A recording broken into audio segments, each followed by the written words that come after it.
when SGA advisors and senators dismissed the public from a meeting between Vice President for Student Affairs Tim Miller and the SGA at Tuesday's meeting.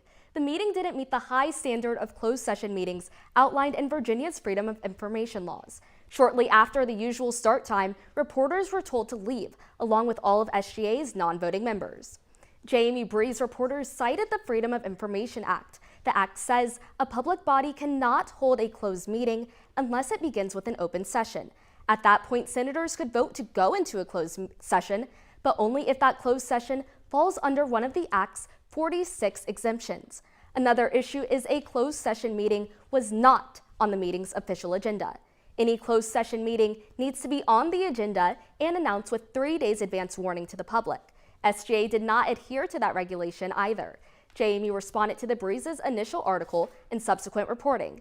The university says, quote, "We will all work together to strive for compliance with all of FOIA's requirements." One of the hallmarks of a democratic society is that we get to hold our elected and appointed officials to accountable. And one of the ways that we do that is by letting the public have access to the government's records and be able to see the government's meetings. JMU's School of Media, Arts, and Design sent a letter to Miller, SGA President Nate Hazen, and SGA's faculty advisors. Journalism professors and other faculty in the school say the journalists who were barred from the meeting and the JMU community, quote, deserve a public apology. So is this just a procedural issue or just journalists being sticklers for the rules? Ryan says absolutely not.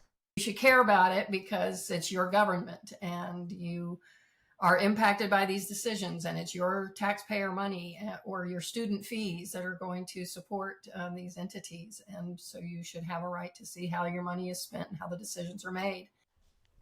You can pick up a copy of The Breeze on stands now or read the article at breezejmu.org.